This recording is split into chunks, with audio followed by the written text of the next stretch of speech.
Hello friends, welcome to UPSC वाला। This is Sonia Ahuja और आज हम पढ़ने वाले हैं class 10th economics chapter 3 money and credit. पैसा। अगर इकोनॉमिक्स में अभी तक हमने कोई एक बात सीखी है तो वो ये है कि जिंदगी जीने के लिए और अच्छी जिंदगी जीने के लिए हमें कुछ चीजों की बहुत आवश्यकता है, जिसमें से सबसे पहली चीज है रोटी। और हमने ये भी पढ़ा कि रोटी कहाँ बनती है, हम तक कैसे पहुंचती है, क्यों जरूरी है हमारे लिए रेगुलरली रोज दिन की 3 वक्त न्यूट्रिशियस रोटी मिलना। और हमने ये भी पढ़ा कि लोग कैसे परेशान होते हैं रोटी के कारण। ये इकोनॉमी हमारी जो है पूरी अर्थव्यवस्था ये काम करती है सो दैट दुनिया में जितने इंसान हैं वो अपना पेट भर सके, उन्हें वो चीज़ें मिलती रहे जिससे उनका जीवन अच्छा हो सके। पर इसमें एक चीज़ आप नोटिस करोगे कि जब भी हम बात करते हैं इन चीज़ों की तो उन्हें खरीदने के लिए, उन्हें पाने के लिए हमें कमाना पड़ता है। Earn, we have to earn. हमने जब इकोनॉमिक्स की डेफिनेशन पढ़ी थी 9th क्लास के फर्स्ट चैप्टर में, उसमें भी हमने यही पढ़ा था, it is a system that helps people to earn a living. ठीक है,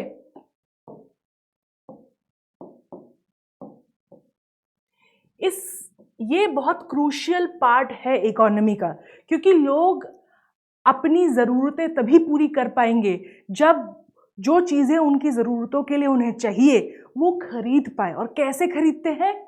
money. So what is money? Let's go in back in history. पहले के ज़माने में जब पैसा नहीं हुआ करता था, इकोनॉमी नहीं हुआ करती थी, लोग आपस में एक दूसरे के साथ मिलकर रहते थे, तब कम्युनिटीज होती थी, है ना। लोगों के गांव होते थे, उसमें हर कोई अलग अलग काम करता था। कुछ लोग सब्जियां लेके आते थे, कुछ लोग मीट्स लेके आते थे, कुछ लोग मिल्क लेके आते थे, और फिर सब आपस में मिलके खाना बनाते थे और आपस में बांट के जीते थे। लेकिन इस सोसाइटी के बाद जब हमारे यहाँ इकोनॉमी आई तो उसमें क्या हुआ, लोगों ने अपना अपना खाना, अब यहाँ पे अगर गांव में 100 लोग हैं तो 100 लोग एक साथ खाएंगे, जो भी बनेगा जितना भी मिलेगा, साथ में जिएंगे साथ में मरेंगे। ठीक है, पर उसके बाद जब इकोनॉमी हमारी बढ़ी तो उस इकोनॉमी बनी, सोसाइटी सेटल्ड हुई, गांव बने, तो लोगों ने क्या करना चालू करा कि अब इस गांव में अलग अलग घर बन गए और हर घर में अपना अपना हिसाब से खाना बनने लगा। ठीक है, और हर घर में चावल की ज़रूरत है, हर घर में अपने हिसाब से रोटी की ज़रूरत है, दाल की ज़रूरत है। तो क्या करने लगे लोग, जो पहले सब्जियां लेके आते थे वो ज़्यादा सब्जियां लेके आने लगे और दूसरों को थोड़ी थोड़ी देने लगे, है ना। फिर कोई एक जना था, वो कहीं से मीट लेके आया, उसके पास एक्स्ट्रा मीट था, उसने थोड़ा थोड़ा मीट दूसरे दूसरे परिवारों को देना चालू करा। फिर तीसरा इंसान था, वो क्या लेके आया, मान लो मिल्क, दूध कहीं से लेके आया, फ्रूट्स लेके आया। ठीक है, फिर उसने क्या करा, थोड़े से अपने लिए रख लिए और बाकी उसने दूसरों को दे दिए। अब क्या हो रहा है, लोग एक दूसरे के साथ एक्सचेंज कर रहे हैं। तो जिसके पास मिल्क ज्यादा है वो क्या करेगा, अपना थोड़ा सा मिल्क इस मीट वाले को दे देगा कि भाई ये मेरे से एक गाय जितना दूध ले लो और मुझे एक चिकन दे दो। भी थोड़ा सा उसके पास और दूध आएगा, वो सब्जी वाले के पास जाएगा कि भाई मेरे से ये एक गाय जितना दूध ले लो और मुझे इतनी सब्जियां दे दो। सेम वो इधर करेगा इसके साथ में, है ना। तो लोग क्या करने के लिए इस सिस्टम को हम क्या बोलते हैं, इसे कहते हैं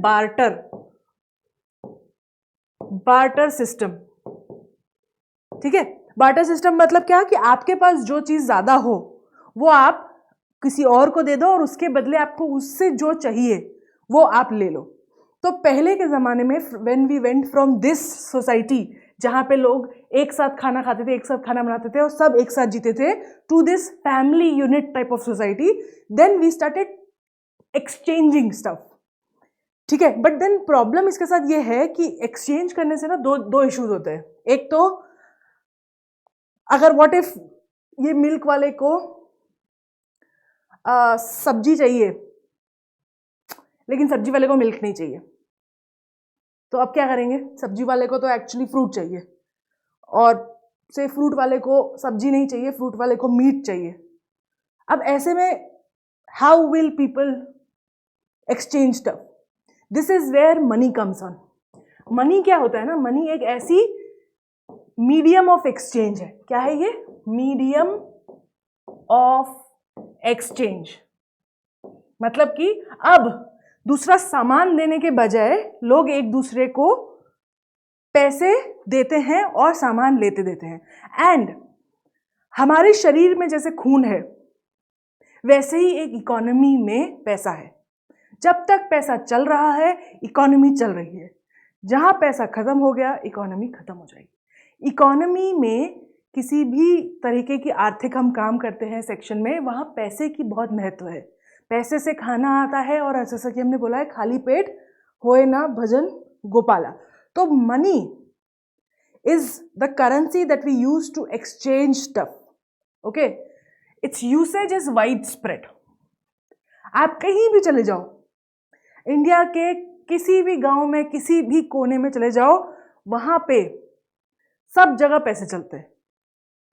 ठीक है? और इन पूरे देश, मतलब आई थिंक सेंटलीज आइलैंड को छोड़ के, और एक दो ऐसी जगह है अफ्रीका, इंडिया कहीं पे, जहाँ पे ट्राइबल लोग रहते हैं जिनका सोसाइटी से कोई लेना देना नहीं है, उन जगहों को अगर आप छोड़ दे, तो उसके अलावा ऐसी कोई ह्यूमन सोसाइटी आज के वक्त प्रेजेंट नहीं है जहाँ पे पैसे का यूज नहीं होता है ना। Several transactions take place per day, और जितनी बड़ी इकोनॉमी होती है उसमें उतने ज्यादा ट्रांजेक्शन, मतलब क्या, लेन देन, उतना ही लेन देन होता है। एक दिन में कितने ट्रांजेक्शन्स होते हैं। Goods and services are bought, खरीदी जाती है सेवाएं और चीजें, and sold in exchange of money. Goods, सामान और सर्विसेज खरीदी और बेची जाती है मनी को इस्तेमाल करके। तो this is how the base of economy functions. Okay, it is very easy, it is an easy exchange for commodity और सर्विस। बहुत आसान है, क्योंकि आपको ये जानने की जरूरत नहीं है कि सामने वाले को आपको वो गुड्स और सर्विस देने के लिए उसे क्या चाहिए। हर चीज का प्राइस है। ठीक है? इससे आसान हो जाता है, तो आपको सामने वाले से पूछना नहीं पड़ता कि भाई हमें ये क्या बोलते हैं, ये एक बोरा गेहूं के लिए तुमको क्या देना पड़ेगा। नहीं, सबको पता है कि इतना उसका अमाउंट है, और उसका पैसा आप उसको दे दो और वो आपको गेहूं दे देगा। तो ये एक्सचेंज आसान हो जाता है। It is more convenient than barter system. It avoids double coincidence of want. What is double coincidence of want? कि जब मैंने आपको शुरू में बताया था कि आपको तो चाहिए वो चीज, लेकिन सामने वाले को नहीं चाहिए। ठीक है? तो ऐसे में एक्सचेंज कैसे करेंगे? दोनों को अगर सेम चीज चाहिए तो क्या होगा? तो डबल कोइंसिडेंस ऑफ वांट्स जो होता है ना, उससे बच सकते हैं, क्योंकि पैसे सबको चाहिए होते हैं। The right value of good is service is fixed. ठीक है? किसी भी सामान की या सेवा की प्राइस फिक्स की जा सकती है। अगर चावल 50 रुपए किलो है मध्य प्रदेश में, तो वो आप ऊपर जाओगे दिल्ली में भी उतने ही मिलेंगे, नीचे जाओगे साउथ में भी उतने मिलेंगे, नॉर्थ ईस्ट में भी उतने मिलेंगे, महाराष्ट्र गुजरात में भी उतने मिलेंगे। क्यों? क्योंकि हमने उस चीज का प्राइस फिक्स कर दिया। हाँ, ऑफ कोर्स क्वालिटी से प्राइस चेंज होता है, कई बार जगह से भी चेंज होता है। जो मैगी दिल्ली में 10 रुपए का पैकेट मिलता है, वही आपको एवरेस्ट के बेस कैंप में 500 रुपए की मिलेगी, but that is different. Generally अगर सब कुछ ठीक है, सब कुछ नॉर्मल है, तो एक गुड की प्राइस, एक सर्विस की प्राइस फिक्स की जा सकती है, और आप इजीली उसको कहीं पे भी अवेलेबल करवा सकते हो। ठीक है? आप अगर यहां रह रहे हो तो यहां से खरीद सकते हो, कहीं और रह रहे हो तो वहां से खरीद सकते हो। That is is possible because हर चीज का प्राइस फिक्स है। Before the introduction of coin, different materials were used. आज जो हम सिक्के और नोट यूज करते हैं, इसके पहले कई सारे डिफरेंट टाइप के मटेरियल यूज किए जाते थे।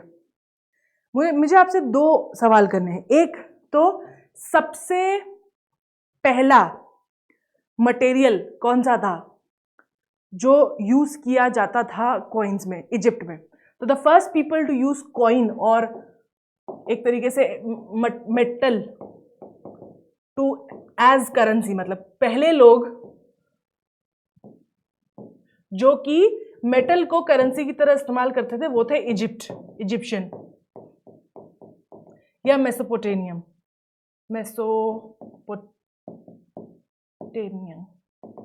ये लोग यूज करते थे, और ये दोनों अलग अलग मेटल यूज करते थे। तो आप मुझे कमेंट में बताइए what was the metal that they use to use. ये 3rd BC के आसपास की बात है। और मुझे ये भी बताइए कि सबसे फर्स्ट पेपर करेंसी कहाँ इस्तेमाल हुई थी। मैं ये भी बता देती हूँ चाइना में हुई थी। आप मुझे ईयर बताइए कौन से AD या BC में हुई थी। Tell me this, first paper currency कहाँ यूज हुई थी। तो हमने देखा है कि जब से ये करेंसी का सिस्टम आया है तब से उसमें बहुत बदलाव आए हैं। पुराने ज़माने में मेटल्स यूज किए जाते थे, गोल्ड, सिल्वर, कॉपर। उसके बाद हमने कई सारी सोसाइटीज़ में लोगों को लेदर, स्टोन भी यूज़ करते हुए देखा है। उसके बाद आज के टाइम में जो है हम यूज़ करते हैं कॉइन या फिर पेपर करेंसी। पेपर करेंसी जो हम यूज़ करते हैं, स्पेशली जो इंडिया में यूज़ की जाती है, इट्स नॉट जस्ट पेपर। हम उसको बोलते हैं paper currency but it's actually cotton, क्योंकि अगर सिर्फ पेपर होता तो फट जाएगा बहुत आसानी से। टू मेक श्योर कि हमारे जो ये नोट है ये लंबे समय तक चले, इसलिए उसमें कॉटन ब्लेंड किया जाता है, उससे उसकी ड्यूरेबिलिटी बढ़ती है। इसलिए अगर आप एक नॉर्मल पीस ऑफ पेपर को अपने जेब में डाल के और वॉशिंग मशीन में डाल दो पैंट को, और वहीं एक तरफ नोट डाल दो, तो जो पेपर है वो मुश हो जाएगा। उसके ऊपर अगर कुछ लिखा हुआ है इंक से तो वो मिट जाएगा, धुल जाएगा। लेकिन पेपर फिर भी उसमें थोड़ा बहुत कुछ बच जाएगा कि आप उसको, कई बार होता है ना धुल जाते हैं, हम वापस सुखा के रख देते हैं। दैट्स बिकॉज उसमें कॉटन होता है। तो आज की करेंसी हमारी, आज जो हम करेंसी यूज करते हैं उसमें हम मेटल यूज करते हैं, कॉपर टाइप्स के। ये वाले मेटल नहीं यूज कर सकते, platinum, gold, silver. Soon metallic coin came into picture. Modern currency came into being, paper coins and paper notes and coins. It was unlike previous modes that did not have use of its own. देखो, metal use करने से भी पहले लोग currency क्या use करते थे as a currency? ऐसी चीजें जो लंबे समय तक वैल्यूएबल होती है। ठीक है, वही तो आइडिया है ना। जैसे गोल्ड है, उसका खुद का एक वैल्यू है, आप उसको तोड़ के गहने बना सकते हो पिघला के। हर मेटल का अपना एक यूज है। लेकिन आज की जो करेंसी है ना, उसका अगर ऑथेंटिकेशन नहीं है तो उसकी कोई वैल्यू नहीं है। मतलब कि एक 2000 का नोट जो है, उसके अंदर जो मटेरियल है उसकी वैल्यू 2000 नहीं है। ठीक है, पहले के ज़माने में लेकिन जब चीज़ें यूज़ की जाती थी, जैसे कि मेटल, और मेटल से पहले वो यूज़ करते थे कैटल भी यूज़ होता था as a means of exchange currency. जानवर, पशु भी इस्तेमाल होते थे। तो यूजुअली जो चीज़ें होती है ना, जैसे पशु हो गए या फिर गोल्ड हो गया, सिल्वर हो गया, ये सब चीज़ों की, या डायमंड्स फॉर दैट मैटर, और एनी प्रीशियस स्टोन, इन सब की अपनी इनहेरेंट वैल्यू है। ठीक है, लेकिन आज की जो हमारी करेंसी है ना, उसकी कोई इनहेरेंट वैल्यू नहीं है। उसका काम सिर्फ यही है कि वो पैसा है और उसको, उसके ऊपर एक ठप्पा है, एक ऑर्गेनाइजेशन का, एक गवर्नमेंट का, इसलिए वो चल रहा है। उसकी इनहेरेंट वैल्यू नहीं है, उसका खुद का, there is no use of it. Means gold का अपना एक इस्तेमाल है, सिल्वर का अपना एक इस्तेमाल है, कैटल का अपना एक इस्तेमाल है, लेकिन आज की पेपर करेंसी का अपना खुद का कोई इस्तेमाल नहीं है। It's only useful in exchange, है ना। The modern currency is authorised by the government, this is more important. जो मॉडर्न करेंसी है वो गवर्नमेंट उसको ऑथराइज करता है, तब उसमें इनहेरेंट वैल्यू आती है। 1000 का नोट, 2000 का नोट 2000 का तब बनता है जब उस पर लिखा होता है दिस गिव्स बेयरर 2000 रुपीज, जो नोट पे लिखा रहता है, that gives that piece of paper और cotton blend the value that it has. Okay, तो नेक्स्ट मूव करते हैं। Currency notes are issued by RBI. So India में RBI, Reserve Bank of India जो है उसको इशू करती है, बनाती है on behalf of the central government. ठीक है, आरबीआई बनाती है किसके आदेश पे? सेंट्रल गवर्नमेंट के, उनके लिए बनाती है, और फिर वो करेंसी को क्या बोलते हैं, सोसाइटी में डिस्ट्रीब्यूट करते हैं। नो अदर इंडिविजुअल और ऑर्गेनाइजेशन इज अलाउड। गवर्नमेंट के अलावा कोई भी और ऑर्गेनाइजेशन को ये हक नहीं है कि वो करेंसी बना सके। The law legalises the use of rupee. ये जो हम यूज करते हैं ना रुपए, 1 रुपया, 2 रुपये, 10 रुपये, 12 रुपये, ये जो शब्द है रूपी, दैट द फैक्ट कि आप इस शब्द को इस्तेमाल कर सकते हो और इसकी जो वैल्यू है वो इसीलिए है क्योंकि लॉ उसको लीगलाइज करता है कि अगर आरबीआई ने उस नोट को इशू किया है सेंट्रल गवर्नमेंट के द्वारा पुश उस पे, और उसके ऊपर लिखा हुआ है कि इसकी इतनी वैल्यू है, तो वो लीगल रूपी है और फिर उसको कोई रिफ्यूज नहीं कर सकता। वो कहीं पे भी can not be refused.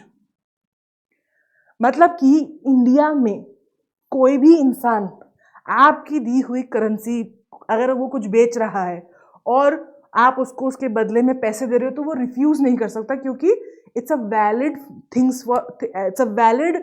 Thing for exchange. उसको लीगलाइज किया गया है बाय द गवर्नमेंट, ऑथराइज किया गया है कि आप उसको एज अ एक्सचेंज यूज कर सकते हो, and no one can refuse it as a payment. कोई आपको मना नहीं कर सकता उसको यूज करने के लिए anywhere in India. No individual in India can legally refuse the payment. ठीक है, इंडिया में कोई भी लीगली रुपीज में पेमेंट को रिफ्यूज नहीं कर सकता। मनी ही is also a deposited in banks. अब देखो, बैंक का सिस्टम ना बहुत सिंपल एग्जांपल से मैं आपको समझाऊंगी। जितने लोग हैं उतने पैसे हैं नहीं, जिन्हें पैसे चाहिए उनके पास उतने पैसे हैं नहीं, जिनके पास पैसे हैं उन्हें सिक्योरिटी चाहिए, और इन सब का जवाब है बैंक। समझते हैं कैसे होता है ये? जो भी पैसे हमारे पास होते हैं वो सब हम बैंक में रख देते हैं। यूजुअली लोग जब एक दूसरे को पैसा देते हैं, जैसे कि अगर कोई किसी के लिए काम कर रहा है तो महीने के एंड में, हफ्ते के एंड में उसको सैलरी दी जाएगी। ठीक है, वो सैलरी भी बैंक में आती है। एक्स्ट्रा मनी जो है वो सेव किया जाता है बैंक में। ठीक है, बैंक उस पर इंटरेस्ट देती है। जैसे कि मान लो कोई इंसान है जो महीने के 10,000 रुपये कमा रहा है, उसका खर्चा है 5,000 रुपये। ठीक है, बचे हुए 5,000 तो उसको हर महीने उसका बॉस जो है उसके अकाउंट में 10,000 रुपये डलवाता है। वो जाता है हर हफ्ते उसमें से 1,000 2,000 रुपये निकाल के आ जाता है। महीने के एंड तक वो 5 से 6,000 रुपये खर्चा कर देता है, बाकी 4,000 रुपये उसमें रखे रहते हैं। अगले महीने फिर 10,000 आ जाते हैं, फिर वो 5 से 6-7,000 रुपये खर्चा करता है, बाकी रखे रहते हैं। तो ये जो हर महीने 4 से 3,000 रुपये जो उसके बच रहे हैं मंथली, वो जमा होते जाते हैं और वो बैंक अपने पास रखता है। बैंक जितना पैसा अपने पास रखता है, जितने समय के लिए रखता है, उस पर वो उसको इंटरेस्ट देता है। मतलब कि interest is a small percentage of that money. उसी पैसे का एक छोटा परसेंटेज जो एज अ की आप टोकन आपको दिया जाता है कि आपने हमारे साथ हमारे पैसे रखे, उसके लिए हम इस पर इंटरेस्ट दे रहे हैं। उल्टा भी होता है, अगर हम किसी से पैसे ले रहे हैं तो हमें इंटरेस्ट देना पड़ता है ना।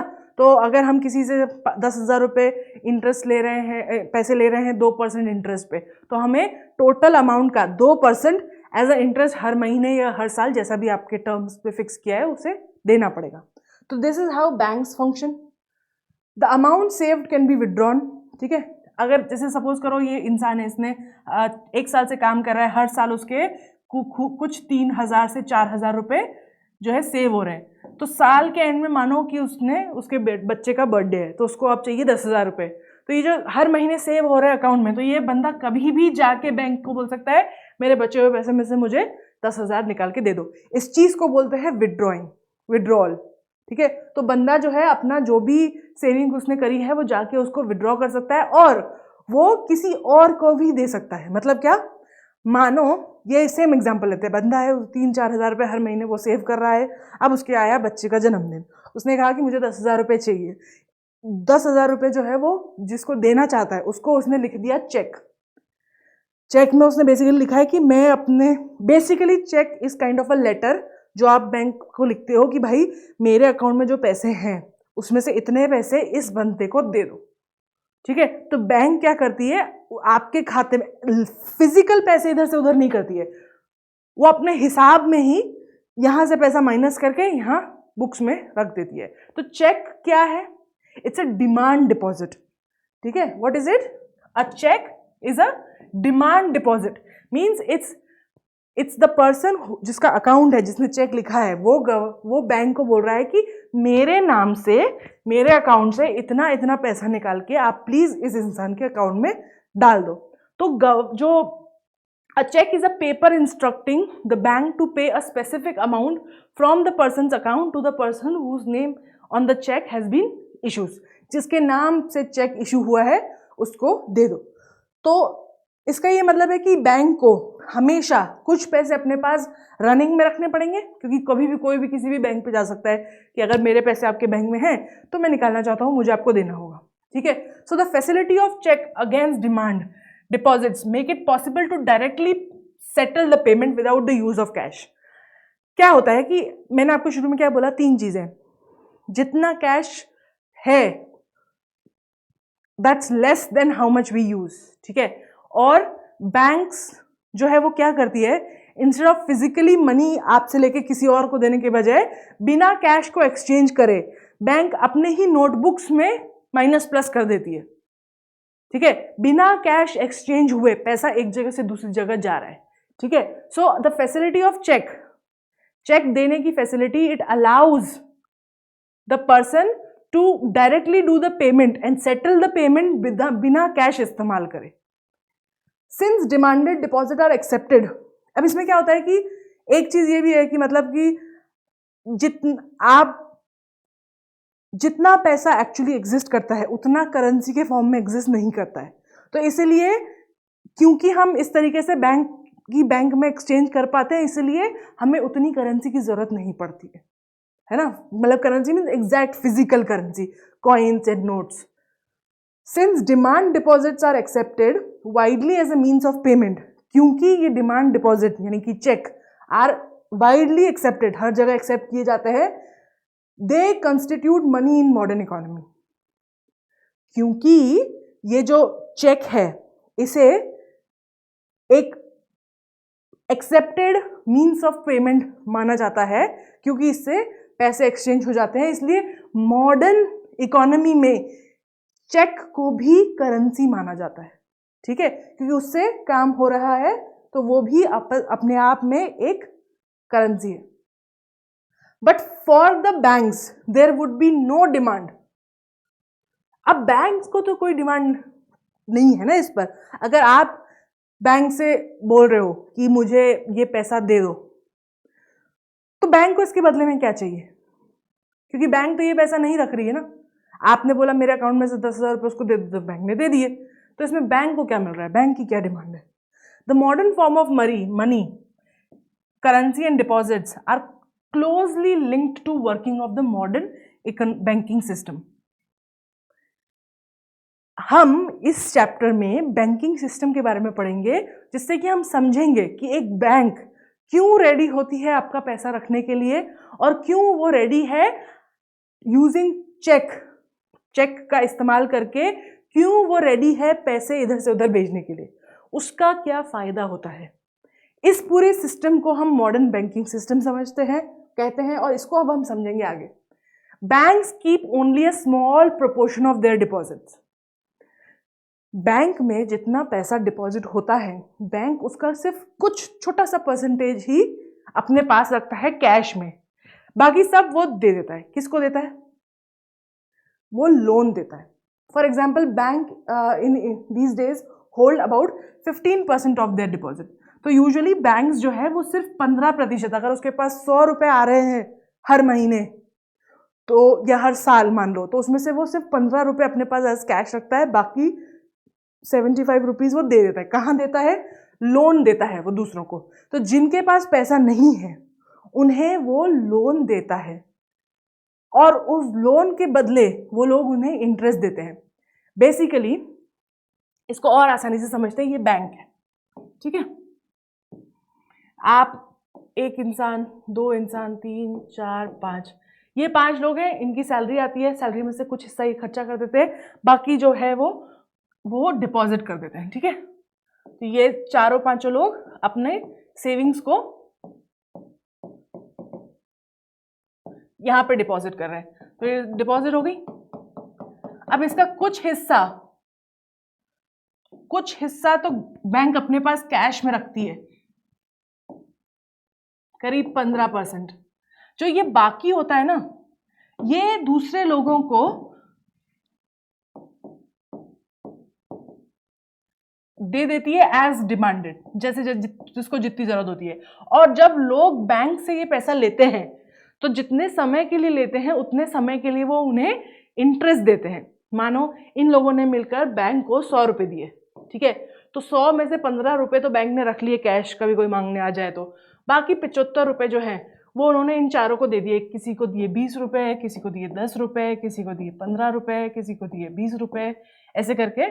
अब ये लोग जो हैं ये इन पैसों का इस्तेमाल करेंगे अपने लिए, कुछ और पैसा का मतलब बिजनेस में लगाने के लिए, जैसे फार्मर्स यूज करेंगे सीड्स लेने के लिए। और फिर जब उनका काम हो जाएगा तब वो क्या करेंगे, वो बैंक को ये पैसे वापस करेंगे और उसके साथ में इंटरेस्ट ऐड करके करेंगे, ठीक है। क्या करेंगे ये लोग, ये जिसने 20 रुपए लिए हैं अब वो 22 लौटाएगा, जिसने 10 दिए हैं वो 11 लौटाएगा, जिसने 15 दिए हैं वो 16.5 लौटाएगा, ऐसे करके डिपेंडिंग ऑन हर चीज का लोन का, डिपेंडिंग ऑन क्या चीज ले रहे हैं आप लोन पे। जैसे कार लोन का इंटरेस्ट अलग होता है, घर के लोन का इंटरेस्ट अलग होता है, बिजनेस एजुकेशन लोन अलग होता है। तो जितना जिस चीज के लिए भी वो ले रहे हैं उस हिसाब से इंटरेस्ट लगता है। और ये इंटरेस्ट समेत ये लोग क्या करते हैं, फिर इन पैसे को वापस करते हैं। तो यहाँ पे क्या हो रहा है, ये 15 रुपये तो बैंक के पास हैं ही, ये जो 75 रुपये उन्होंने यहाँ पे लोगों को दिए वो पलट के हो गए वापस 100। अब बैंक के पास कितने हैं, अब बैंक के पास है 115। अब इस 115 में से बैंक पता है क्या करेगा, 110 रुपये वापस कर देगा इन लोगों को कि आपने मेरे अकाउंट में 100 रुपये रखे थे, मेरे बैंक में 100 रुपये रखे थे, मैं आप सबको उस 100 रुपये पे 10 रुपये और दे रहा हूँ, क्योंकि आपने मुझे ये मौका दिया, आपने अपनी सेविंग मुझे रखने के लिए दी, इसलिए उसके बदले में मैं आपको इंटरेस्ट दे रहा हूँ सेविंग पे। तो मैं आपको ये 115 जो मैंने कमाया उसमें से 110 रुपये वापस दे रहा हूँ। ये जो 5 रुपये बचे ये होता है बैंक का प्रॉफिट। या तो बैंक का प्रॉफिट होता है या फिर बैंक की फंक्शनिंग। अगर पब्लिक बैंक है, ठीक है, गवर्नमेंट की बैंक है, तो ये जो पैसा है ना ये लग जाता है वापस इस बैंक को चलाने में। और अगर प्राइवेट बैंक है तो फिर ये उसका होता है प्रॉफिट, जिनकी बैंक है उनका प्रॉफिट होता है। This is how bank system works. लोग अपनी सेविंग्स बैंक में रखते हैं और बैंक कुछ परसेंट, यूजुअली 15% कैश की तरह अपने पास रखता है, ताकि अगर इन पांचों में से किसी को भी एकदम से जरूरत पड़ जाए कि भाई मुझे अभी जस्ट 10 रुपये चाहिए, मेरी सेविंग में निकाल के दो, तो इसीलिए वो 15% रखते हैं। बाकी सबको वो दूसरों को लोन पे चढ़ा देते हैं। उस लोन से इंटरेस्ट आता है, उसको वो शेयर करते हैं उनके साथ जिनकी सेविंग्स है, और बाकी वो उनका प्रॉफिट बन जाता है या वो उनकी फंक्शनिंग कॉस्ट बन जाती है। This is how bank system works. Banks use this deposit to meet the loan requirements of the people. This way, banks mediate between those who surplus fund. Surplus शब्द हमने पहले भी पढ़ा, याद है, एग्रीकल्चर के बारे में जब हम बात कर रहे थे तो हमने ये शब्द पढ़ा था सरप्लस। सरप्लस क्या होता है, जब कोई भी इंसान गेहूं, जैसे अपने उसकी फील्ड है 2 एकड़ की, उसमें उसने गेहूं उगाई, तो गेहूं जितनी उसने अपने इस्तेमाल करने के लिए रख ली वो उसकी हो गई, जो बची जो वो बाजार में जाके बेचेगा वो होती है सरप्लस। वैसे ही लोगों के पास पैसे भी सरप्लस में होते हैं, जितना वो कमाते हैं और जितना वो खर्चा करते हैं उसके बीच में गैप होती है। तो ये जो अमाउंट होता है सेविंग सरप्लस, ये बैंक ले लेती है उनसे और उन लोगों को देती है जिनको पैसे की जरूरत है। तो उन लोगों को हम बोलते हैं बोरोवर, और जिनके पैसे होते हैं उनको हम बोलते हैं डिपॉजिटर्स। ठीक है, डिपॉजिटर्स कौन है, वो लोग जो अपनी एक्स्ट्रा पैसे, सरप्लस पैसे बैंक में जमा करते हैं, और बोरोवर्स वो हैं जो अपने पैसे, जो बैंक से पैसे लेते हैं अपना काम करने के लिए। Bank use the major portion of their deposit to extend loan. Bank अपने यहाँ जमा किए हुए ज्यादातर पैसों में से का इस्तेमाल लोन देने में करता है।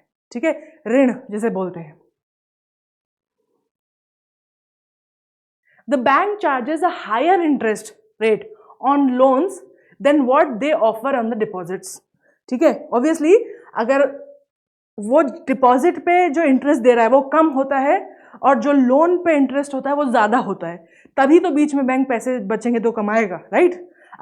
अगर यहाँ से वो 110 रुपये ले रहा है, यहाँ से वो 100 रुपये ले रहा है, यहाँ पे लोगों को वो बैंक जो है 100 रुपये वापस दे रहा है, फिर मान लो ये लोग इंटरेस्ट समेत उसको 110 रुपये दे रहे हैं। अगर बैंक ये 110 रुपये डायरेक्टली वापस कर देगी तो बैंक के पास क्या बचेगा? कुछ नहीं ना। इसलिए इट इज इंपॉर्टेंट कि जो इंटरेस्ट है जिस पे लोन दिया जा रहा है वो हमेशा ज्यादा हो डिपॉजिट के इंटरेस्ट पे, डिपॉजिट के इंटरेस्ट से, तभी फायदा होगा। The difference between the what is charge by the from the borrowers and what is paid to the depositors is the main source of income for bank.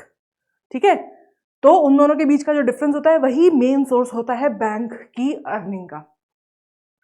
Credit situations, अब कुछ समझते हैं situations कैसी होती है। क्रेडिट या जिसे हम बोलते हैं लोन, इट्स एन अग्रीमेंट। क्या है ये? दो लोगों के बीच में एक अग्रीमेंट है, सौदा है, विच लेंडर मतलब वो जिसके पास ज्यादा हैं पैसे, लेंडर सप्लाई कर रहा है, दे रहा है। बोरोवर कौन है? जो पैसे ले रहा है लोन पे, विथ मनी, गुड्स और सर्विसेज। तो लोन हमेशा पैसे का नहीं होता है, यू हैव टू अंडरस्टैंड। हाँ, ज्यादातर हम क्रेडिट की जब बात करते हैं तो हम पैसे की ही बात करते हैं, लेकिन कई बार लोग सर्विसेज और गुड्स भी देते हैं एज अ लोन। ठीक है, तो वट एवर मनी, गुड्स और सर्विसेज एक लेंडर एक बोरोवर को देता है विथ द प्रॉमिस कि वो फ्यूचर में उसको पेमेंट करेगा और उसके ऊपर कुछ ज्यादा देगा। ठीक है, मतलब क्या कि अगर मैंने किसी को, मैं अगर लेंडर हूं, मैं और कोई और इंसान है यहाँ पे वो बोरोवर है, तो मैं अगर इससे कोई चीज दे रही हूँ या पैसे दे रही हूँ या तो गुड दे रही हूँ, गुड्स सामान, या कोई सर्विस दे रही हूँ, तो हम दोनों के बीच में एक अग्रीमेंट है कि ये इंसान मुझे कुछ समय बाद इस चीज को लौटाएगा और इंटरेस्ट के साथ लौटाएगा। ठीक है, ज्यादा पैसे देगा। तो अगर मेरे पास वो पैसे फ्री हैं इस वक्त, मैं उसका इस्तेमाल नहीं कर रही हूँ, तो मैं उसको दे सकती हूँ और अपने आप वो पैसे कुछ दिन बाद मुझे वापस आएंगे और बढ़ के आएंगे। ठीक है, रिस्क होती है ऑब्वियसली, बट एक सिंपल, बहुत ही सिंपल तरीके से अगर हम समझना हो क्रेडिट, तो वो ये है कि जब हमारे पास कुछ चीज़ ज़्यादा होती है तो हम उसे किसी और को दे देते हैं विद द प्रॉमिस, वादा कि वो हमें उसे बाद में वापस देगा with some extra money, with some extra thing in it, जो कि जिसे हम इंटरेस्ट बोलते हैं।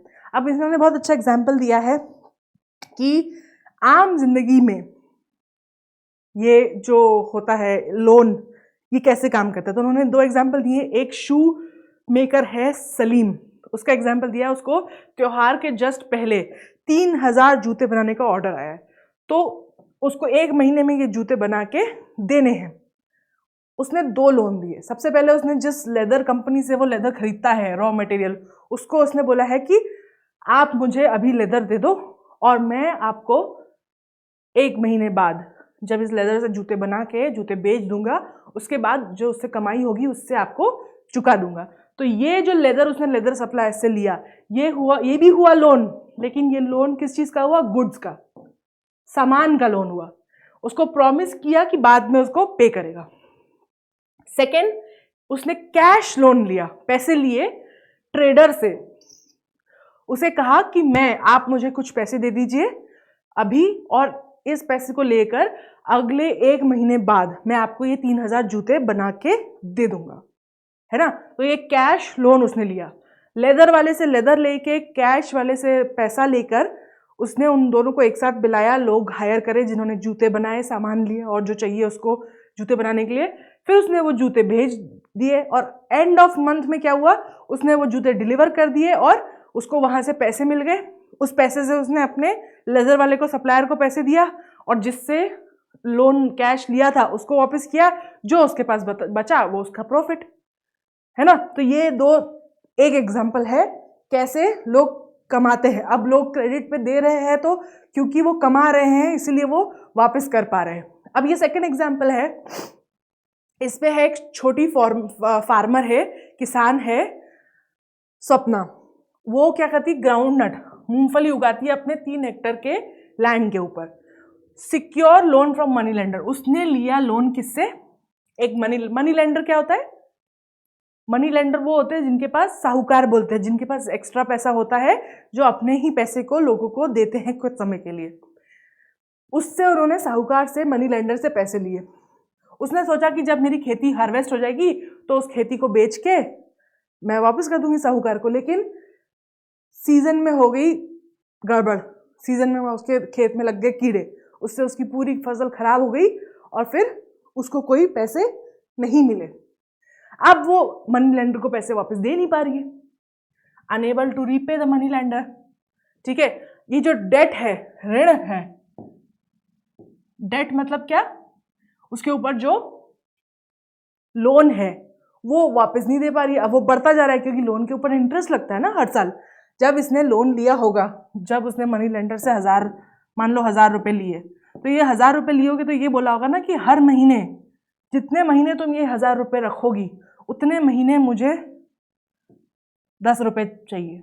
ठीक है, तो इसने सोचा कि मैं 4 महीने में वापस कर दूंगी, खेती वेती करके ख़त्म करके बेच बेच के। तो मैं क्या करूंगी, मनी लेंडर को 1040 रुपये वापस कर दूंगी और जो मैंने खेती करी उससे जो मिलेगा मुझे वो मैं रख लूंगी। लेकिन खेती हो गई खराब। अब हो गए इस बात को और दिन, तो ये जो अमाउंट है 10 रुपये के हिसाब से बढ़ता जा रहा है। मान लो 1 साल हो गया तो यही 1000 रुपये 40 जो उसको देने थे वो 1 साल हो गया तो वो 1120 हो गया। अगले साल वो 1240 हो जाएगा। सालों साल इंटरेस्ट बढ़ता जा रहा है, तो वो 1000 रुपये भी वापस नहीं दे पाई और उसके ऊपर हर महीने जब तक वो नहीं दे पा रही तब तक इंटरेस्ट बढ़ता जा रहा है। Swapna again takes a fresh loan. अब इसको चुकाने के लिए फिर से वो लोन लेती है, but the earnings are not enough. दूसरा साल है, ठीक है, दूसरे साल में उसने क्या किया, अब 1 साल हो गया है इस बात को, उसके लोन लिए, उसको अब वापस करने हैं 1120 रुपये। अब क्या करे, फिर से खेती का मौसम आ रहा है, तो उसने कहा चलो क्या करती हूँ 1000 रुपये का लोन फिर से ले लेती हूँ। तो उसने फिर किसी और से 1000 रुपये का लोन लिया, फिर उसने फसल उगाई, फसल बेची 4 महीने बाद, ठीक है, लेकिन उससे मिले उसको मान लो 1800 रुपये। अब 1800 में से 1120 तो उसको यहाँ देने हैं और 1040 उसको जिससे फ्रेश लिए तो उससे देने हैं, तो पूरे ही नहीं पड़ पा रहे ना। उसने जितने कमाए उसमें वो पुराना और नया लोन भी नहीं चुका पा रही, तो अपने लिए क्या करेगी। She has caught in debt. वो इस साइकिल में, इस डेट के साइकिल में फंसती जा रही है। शी हैज नो, अब क्योंकि हर साल यही हो रहा है, हर साल वो फ्रेश लोन लेती है, उसको लगाती है अपनी खेत में, लेकिन खेती अगर अच्छी होती है, पैसे मिलते हैं, तो पुराना लोन चुकाने में चला जाता है और जो डेली का खर्चा है उसमें चला जाता है। उसके बाद जो नया लोन लिया उसको देने, वो वापस पुराना हो जाता है। फिर जो ये 1000 रुपये सेकेंड टाइम लिए वो इस जगह पे आ जाएंगे, वो साल भर फिर वो अपना डेट कलेक्ट करेंगे। तो ऐसे करके साइकिल में फंसते जाते और आखिरी में फिर उन्हें क्या करना पड़ता है, उसे अपना लैंड का एक हिस्सा बेचना पड़ा ताकि वो इस लोन को रीपे कर सके। ठीक है, तो ऑलरेडी छोटा सा लैंड था और अब वो भी गया। In rural areas loans are usually taken for crop production. ग्रामीण इलाकों में ज्यादातर लोन जो लिया जाता है वो फसल के लिए लिया जाता है ना।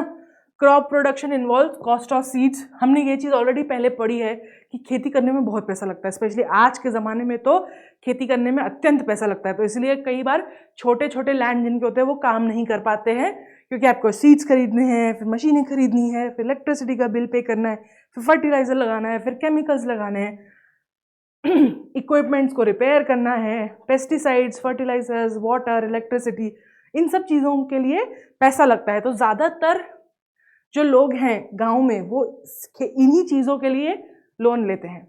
The repayment of the loan is dependent on the income of produce. ठीक है, अगर क्या वो लोन वापस दे पाएंगे या नहीं, ये डिपेंडेंट है कि उनकी फसल कैसी रही है।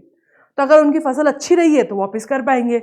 अगर किसी साल फसल अच्छी नहीं है, मान लो बाढ़ आ गई, कीड़े लग गए, या जैसे बहुत होता है ना, एकदम से प्राइस गिर गया, तो आपने तो सोचा था कि आप बहुत कमा लोगे इस फसल से, लेकिन उस चीज़ का जो आपने उगाई है उसका प्राइस एकदम से गिर गया, तो अब नहीं बिक रहा, या बिका भी तो बहुत कम पैसों में, तो उतना पैसा मिला नहीं वापस, है ना। तो when the income does not come the farmer borrows loans to clear previous loan. अगर उसकी फसल किसी कारण से नहीं होती है तो वो क्या करता है, दोबारा लोन लेता है अपने पुराने वाले को हटाने के लिए, क्योंकि पुराना वाला लोन बढ़ता जा रहा है ना, उसके ऊपर हर महीने इंटरेस्ट लगता जा रहा है। This is the example of what is commonly known as the debt trap. ठीक है, ऋण जाल। ये ट्रैप का ये मतलब है कि क्योंकि इंटरेस्ट बहुत ज़्यादा है और रिस्क बहुत ज़्यादा है, इसलिए साल दर साल उन्हें बार बार लोन लेना पड़ रहा है पुराने लोन को चुकता करने के लिए, और इसलिए वो हमेशा इस डेट के साइकिल में फंसे रहते हैं, and this is known as debt trap. Credit in this case pushes borrowers into a situation from which recovery is very painful. Basically वो ये कहना चाह रहे हैं कि बोरोइंग लोगों को इस तरीके से इस सिचुएशन में डाल देती है कि वो वहाँ से रिकवर नहीं हो पाते हैं, ठीक है, उनकी हालत पहले से और ज़्यादा खराब होती जाती है फाइनेंशियली स्पीकिंग। अब टर्म्स ऑफ क्रेडिट की बात करते हैं कि टर्म्स ऑफ क्रेडिट इज जब भी दो लोगों के बीच में एक क्रेडिट एक्सचेंज होता है कि एक पैसा दे रहा है दूसरा पैसा ले रहा है, तो उसके लिए कुछ चीज़ों का सही होना ज़रूरी है, आपस में बात करना ज़रूरी है ना कि भाई मैं आपको इतना दे रहा हूँ, इतने परसेंट पे दे रहा हूँ, आप मुझे ऐसे रिटर्न करेंगे, इतने इतने टाइम तक रिटर्न करेंगे, नहीं रिटर्न किया तो ये फलाना ढिमकाना। तो कोई भी किसी को भी पैसे देता है तो उसकी कुछ शर्तें होती है, कुछ एक्सपेक्टेशंस होती है, तो उनके बारे में बात करते हैं। सबसे पहला होता है ऑब्वियसली इंटरेस्ट, है ना। इंटरेस्ट के बिना, अगर इंटरेस्ट नहीं है तो वो तो सबसे पहले डिस्कस करना पड़ेगा ना कि कितना वापस दोगे, क्योंकि वरना लोग पैसा अपना क्यों ही देंगे किसी को। दूसरा है कोलेट्रल। कोलेट्रल क्या होता है, आप सब ने ना ये एक ऐड सुनी होगी मुथूट गोल्ड फाइनेंस करके, बहुत बढ़िया, बहुत लंबी ऐड थी, काफ़ी टाइम तक चली थी। बेसिकली कोलेट्रल इज, उसमें इन केस ऑफ मुथूट वो बोलते ना आप गोल्ड रख दो हमारे से और पैसे ले जाओ, ठीक है। तो हो क्या रहा है, कोलेट्रल बेसिकली गोल्ड की अपनी एक इनहेरेंट वैल्यू है, राइट, हर साल बढ़ती रहती है, अपने हिसाब से बढ़ती घटती रहती है, ज़्यादातर बढ़ती ही है। तो लोग क्या कर रहे हैं कि वो मुथूट बैंक जैसे है, वो क्या बोल रहा है कि आप अपना सोना मुझे दे दो, हमें दे दो, हम संभाल के रखेंगे लॉकर में, ठीक है। इस सोने के बदले जितना इस सोने की अभी वैल्यू है इतना पैसा हम आपको दे रहे हैं, उस पर हम आपको XYZ इंटरेस्ट, बहुत मिनिमम इंटरेस्ट चार्ज कर रहे हैं। एंड द आइडिया इज कि अगर आप हमें वो वट एवर इंटरेस्ट वो चार्ज कर रहे हैं, वो इंटरेस्ट समेत अगर आप हमको पैसे वापस कर दो तो हम आपको आपका सोना वापस कर देंगे। इससे क्या हो रहा है, इन केस जो भी सोना, जो भी पैसा ले रहा है अपना सोना रख के, अगर वो किसी कारण से फेल हो जाता है क्या पैसा देने में, कि नहीं दे पाता, उसका प्रोडक्शन नहीं हुआ, खेती बेकार हो गई, दुकान जल गई, जो भी हुआ, जिस भी कारण से वो पैसे नहीं दे पाया, तो वो लोग क्या करेंगे, कोलेट्रल में जो उन्होंने गोल्ड दिया है उसको रख लेंगे, ठीक है। तो collateral is basically it's a asset, जिससे collateral is an asset that the borrowers owns, ठीक है। इट्स अ थिंग जो पैसे ले रहा है उसके पास होती है, जैसे कि लैंड, बिल्डिंग, व्हीकल, लाइफस्टॉक या deposits in bank, gold, all these things. इन सब चीज़ों को जो कि एक पोजेशन में होती है उसको कोलेट्रल कहा जाता है। This is use to guarantee, ये जो चीज़ें होती है, एसेट्स होती है ना, इन सब की इंडिपेंडेंट एक वैल्यू होती है, जैसे ज़मीन है उसकी वैल्यू होती है, बिल्डिंग की वैल्यू होती है, गाड़ी की वैल्यू होती है, लाइफ स्टॉक की, गोल्ड की अपनी वैल्यू होती है।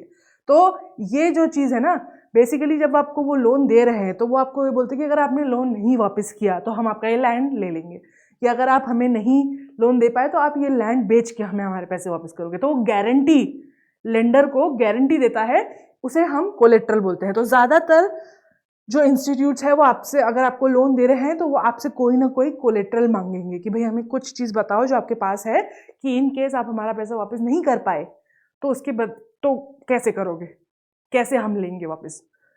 Property such as land titles, deposits in the bank, life stocks are the common examples of collateral, है ना। सबसे कॉमन क्या होते हैं, ज़मीन, बैंक में पैसे जो रखे हुए हैं आपके, और लाइफ स्टॉक मतलब गाय, भैंस, बकरी, ये सबसे ज़्यादा कॉमन कोलेट्रल्स होते हैं। डॉक्यूमेंटेशन, दस्तावेज। डॉक्यूमेंटेशन क्या होता है, मानो मैंने आपको बोला कि हाँ देखो ये जो सामने लैंड है ना 1 हेक्टर का, ये मेरा है, तो ऐसा है कि इसको कोलेट्रल मान के आप मुझे 1 लाख रुपए दे दो और मैं आपको 1 साल बाद 1,10,000 रुपये वापस करूँगा। तो सामने वाले बोलेगा ठीक है, बढ़िया, सही है, डन, ये लो 1 लाख रुपए, और अगर नहीं दिए तो ये ज़मीन मेरी हो जाएगी। उसने कहा ठीक है, बढ़िया, गुड, परफेक्ट। 1 साल हो गया, बंदा वापस आया कि भाई दो 1,10,000 रुपये, नहीं तो मैं लैंड लेके जा रहा हूँ। मैं बोलूँगी कौन से पैसे, काय के पैसे, मुझे क्या पता। अरे तुमने 1 साल पहले बोला था कि 1 लाख रुपए दिए थे मैंने कि तुम मुझे 1,10,000 रुपये वापस करोगे, नहीं तो मैं ये लैंड ले लूँगा। कहाँ लिखा है?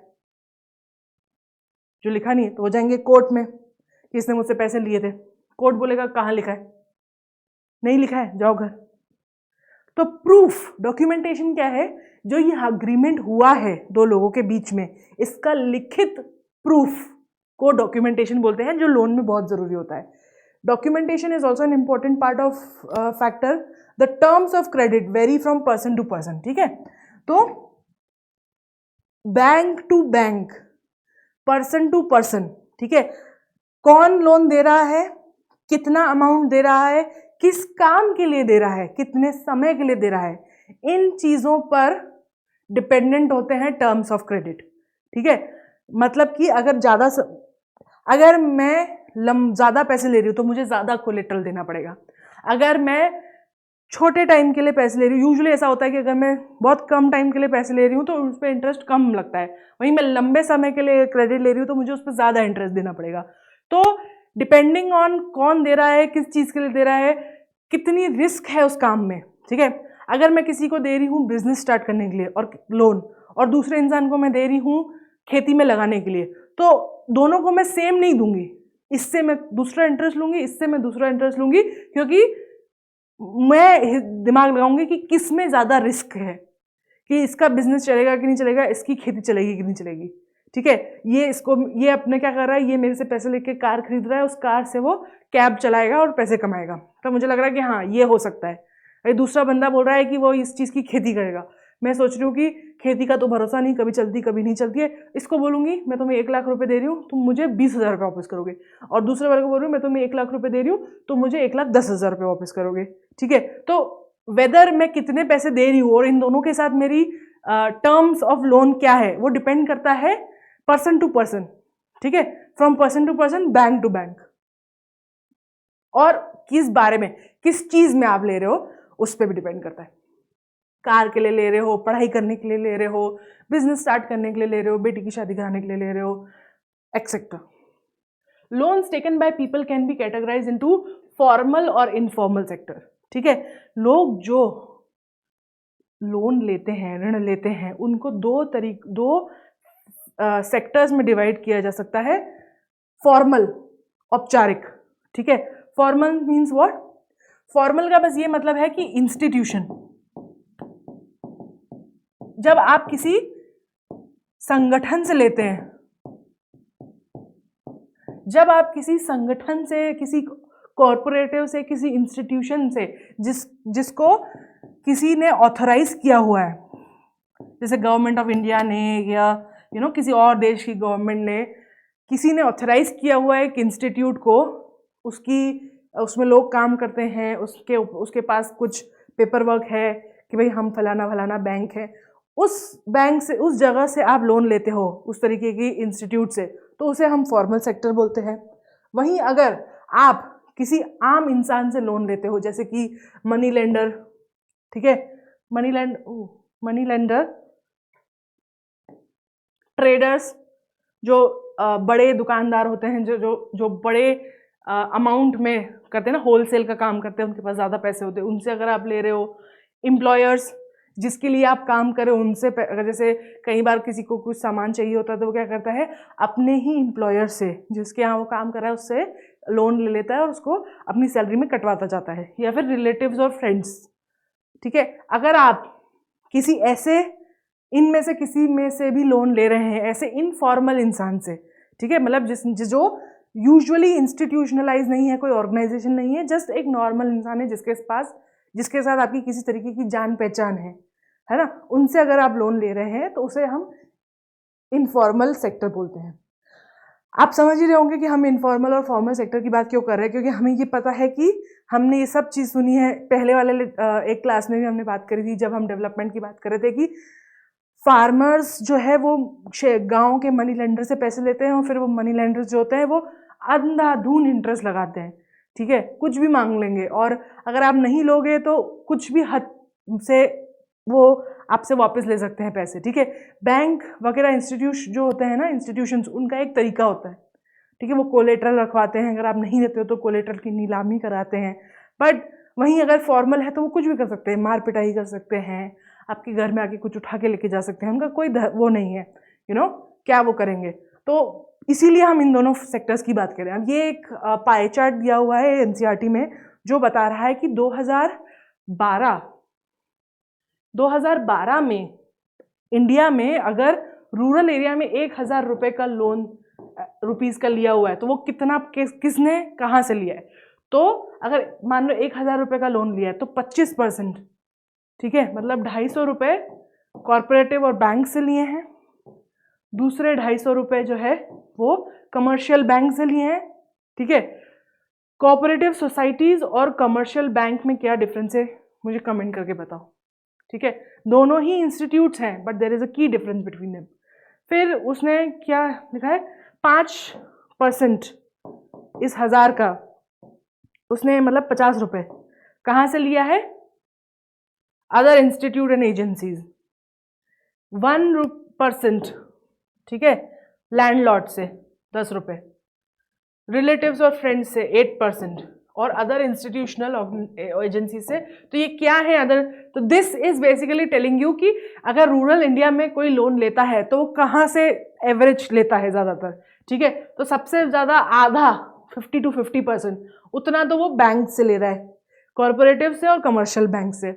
उसके बाद गवर्नमेंट सिर्फ 1% और फ्रेंड्स और रिलेटिव से 8%, अदर नॉन इंस्टीट्यूशनल एजेंसीज, ठीक है। क्या होती है non institutional agencies, basically money lenders, ठीक है। वहीं इंस्टीट्यूशनल एजेंसीज क्या होती है, क्रेडिट कंपनीज, इन्वेस्टमेंट बैंक्स और इंश्योरेंस कंपनीज, ये जो होती है ना, इनको इंस्टीट्यूशनल एजेंसीज होती है जो लोन देती है।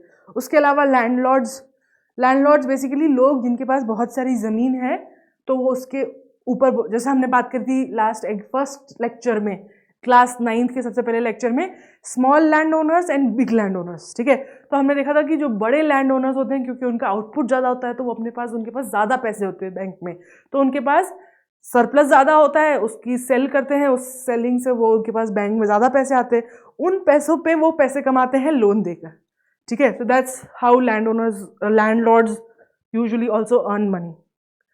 डिफरेंस, अब मेन डिफरेंस क्या है फॉर्मल और इनफॉर्मल में। अब हमें पता है कि भाई अगर इंस्टीट्यूट है, अगर उसको किसी गवर्नमेंट ने या किसी एजेंसी ने ऑथराइज किया हुआ है कि हाँ भाई ये बैंक है, इसका ये मालिक है, इसके पास ये जगह पे इसका ऑफिस है और ये लोन का काम करता है, अगर ऑथराइजेशन है उसको तो वो फॉर्मल है, नहीं है तो इनफॉर्मल है, ठीक है। पर उसके अलावा और क्या डिफरेंस है, तो सबसे पहले the reserve Bank of India supervises the functioning of formal sectors, ठीक है। तो जितने भी बैंक्स हैं, चाहे फिर वो कोऑपरेटिव्स हो, स्मॉल बैंक्स हो, चाहे फिर वो कमर्शियल बड़े बैंक्स हो, इंश्योरेंस कंपनीज हो, क्रेडिट कंपनीज हो, इन्वेस्टमेंट कंपनीज हो, उन सबको, जितने भी फॉर्मल सोर्सेज हैं लोन के, उन सबको RBI, Reserve Bank of India, observe करता है, सुपरवाइज करता है। मतलब क्या, उस पर वो नजर रखता है कि कुछ शेडी काम तो नहीं कर रहे हो तुम लोग। मॉनेटरी पॉलिसी बेसिकली क्या होता है, आरबीआई ऑन रेगुलर इंटरवल्स एक पॉलिसी निकालता है जो कि डिसाइड करता है कि लोन पे इंटरेस्ट कितना होगा और किस टाइप के लोन दिए जाएंगे, किस टाइप के लोन नहीं दिए जाएंगे। ये सब जो है आरबीआई डिसाइड करता है इकोनॉमी की कंडीशन देख के, ठीक है।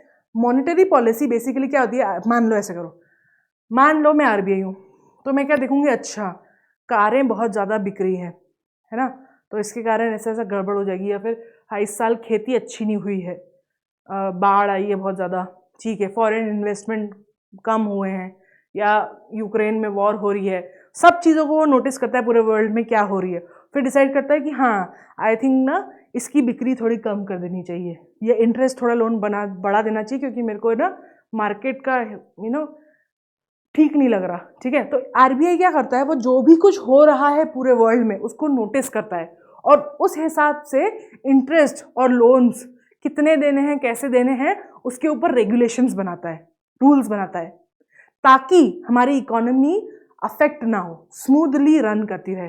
ठीक है, इसलिए उसको बोलते हैं मॉनेटरी पॉलिसी।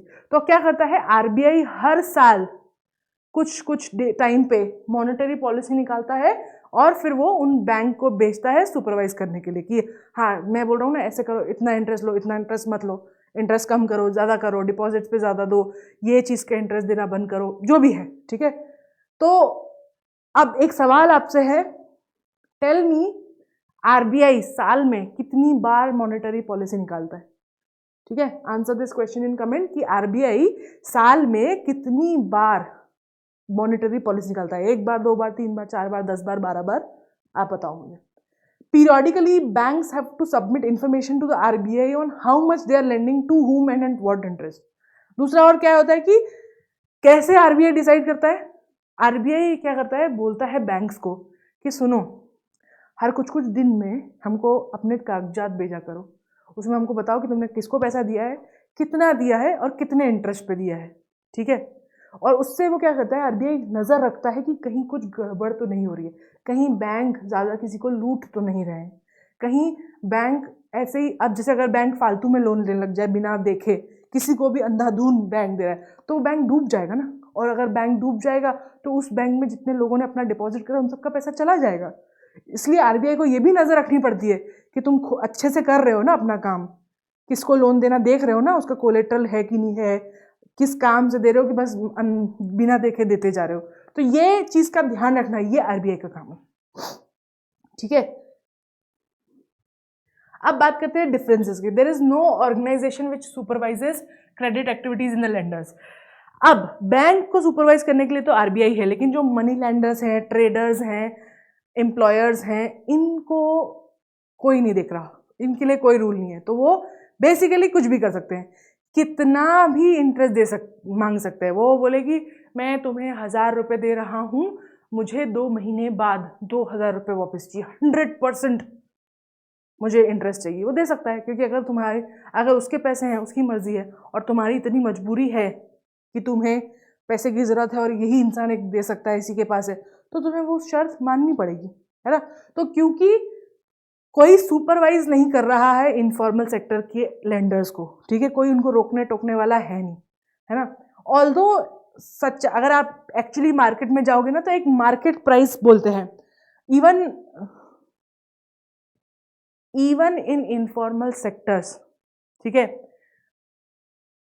एक अंडरस्टैंडिंग होती है। ठीक है, एक क्या बोलते हैं ना, कॉम्पिटिटिव इंटरेस्ट बोल सकते हो कि आपको पता है, जैसे अगर एक ही है आपके पूरे गांव में, एक ही इंसान है जो लोन दे सकता है, तो फिर तो उसकी चलेगी। वो बोलेगा तो वो 25% बोलेगा तो 25% इंटरेस्ट देना पड़ेगा, वो 100 बोलेगा तो 100% देना पड़ेगा।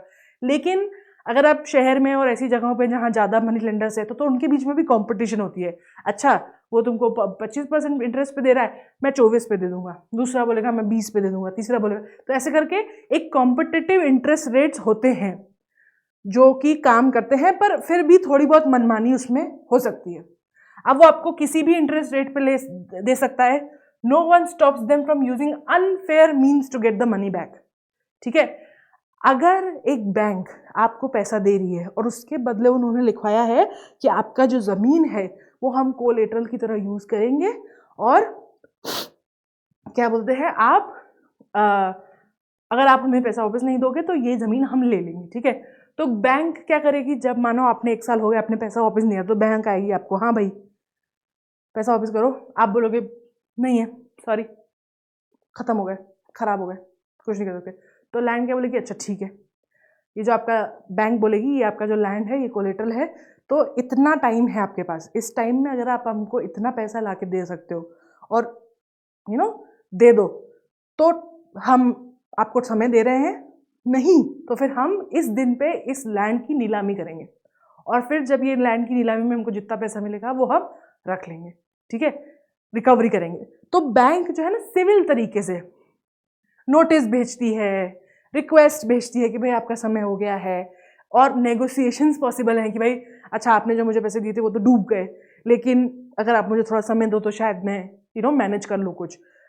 पर इनफॉर्मल सेक्टर में ऐसा कुछ नहीं है। मानो मैं किसी लैंड ओनर ने आपको 1000 रुपये दिए, बोला कि अगले महीने मुझे 1000 रुपये हुए 1250 रुपये वापस चाहिए, ठीक है, और वो 30 दिन हुए नहीं है और वो 28 दिन पे आके खड़ा हो गया, ला वापस दो। तो आप बोलोगे भाई अभी तो 1 महीना नहीं हुआ है, तो बोलेगा मेरे को क्या मतलब, मुझे चाहिए मेरे पैसे, वो भी वापस करो, ठीक है। नहीं दोगे तो मार पिटाई कर सकते हैं, आपके घर का सामान उठा के ले जा सकते हैं, आपको धमकी दे सकते हैं। तो उनके पास ना they can use unfair means to get their money, वो कुछ भी कर सकते हैं क्योंकि कोई ऑर्गेनाइज, कोई उन पर ध्यान नहीं दे रहा ना। बैंकों में तो आरबीआई ध्यान दे रही है और आरबीआई ने कुछ रूल बनाए हैं कि आप ऐसे मांगो पैसे, ऐसे करो वैसे करो, बट प्राइवेट लेंडर्स कुछ भी कर रहे हैं, कोई मतलब नहीं है। Interest rates are fixed with whims and fancies, ठीक है। जैसी मार्केट की गर्मी है उसको देखते हुए अगर मार्केट में पैसा नहीं है तो अंधा इंटरेस्ट रेट लगाते हैं, तो उनको जैसा अच्छा लगे वैसा वो करते हैं। इसके इम्प्लीकेशंस क्या होते हैं ऐसा इनफॉर्मल सेक्टर्स के? Higher cost of borrowing means larger part of the earning of the borrower has to be paid in the loan, ठीक है। अगर मैं बैंक से 1000 रुपये लोन ले रही हूँ तो बैंक मुझे बोलेगा हाँ तो आप मुझे 10% हर महीने लोन दोगे, तो मैं 4 महीने के लिए लोन लूँगी तो 1400 रुपये उसको वापस कर दूँगी, ठीक है। अब वहीं अगर मैं किसी लैंड ओनर किसी और से ले रही हूँ ऐसे इनफॉर्मल से, तो वो ये बोलेगा ना मैंने 3 महीने तक उसको दिए नहीं, 3 महीने हो गए, तो मेरे हिसाब से मेरे दिमाग में कि हाँ भाई मुझे 1300 रुपये देने हैं। वो आएगा और बोलेगा मुझे अभी चाहिए, और क्या बोलते हैं, और अगर नहीं दोगे तो मैं इंटरेस्ट रेट बढ़ा, मतलब बीच में बढ़ाना तो शायद पॉसिबल नहीं होता है, पर वो होता है ना, वो कभी भी आके बोल सकता है कि कितना भी इंटरेस्ट देने के लिए बोल सकता है कि भैया मुझे तो आप डबल दो, ठीक है, कि अगर 1 साल तक आपने मुझे पैसा नहीं वापस किया तो मुझे डबल पैसा चाहिए।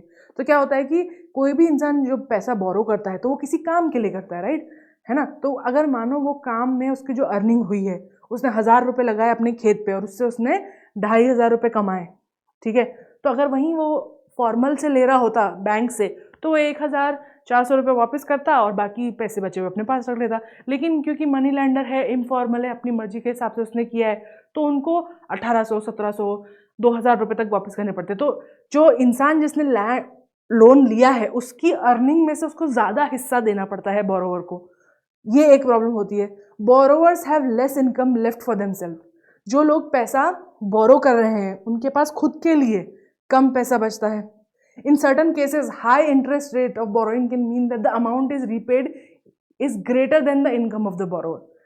कई बार ऐसा हो जाता है कि अगर किसी कारण से लोन नहीं समय पे वापस दिया जा पाता है या लोन लंबे समय के लिए लिया जाता है तो इंटरेस्ट इतना बढ़ जाता है कि लोगों का इनको इतना इंटरेस्ट देना पड़ता है कि उनकी कमाई से ज़्यादा इंटरेस्ट हो जाता है, कि वो बंदा कमा रहा है 500 रुपये पर इंटरेस्ट दे रहा है हर महीने 600 रुपये।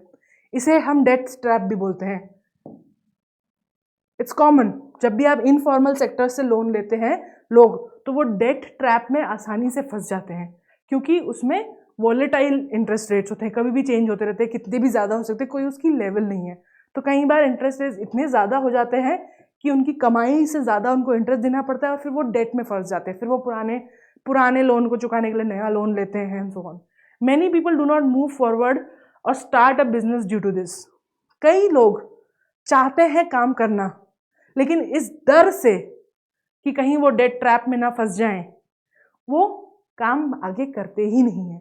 तो क्या हो रहा है, क्योंकि इनफॉर्मल सेक्टर है, क्योंकि वहाँ पे अपनी मर्जी से हो रहा है, इसलिए कई लोग जो कि बहुत कुछ कर सकते हैं नहीं करते हैं।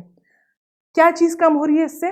प्रोडक्शन, है ना। लोग केपेबल हैं काम करने के, करना चाहते हैं लेकिन नहीं कर पा रहे हैं। क्यों? क्योंकि उन्हें डर है कि वो डेट ट्रैप में फंस जाएंगे तो उनके पास जो है वो भी चला जाएगा।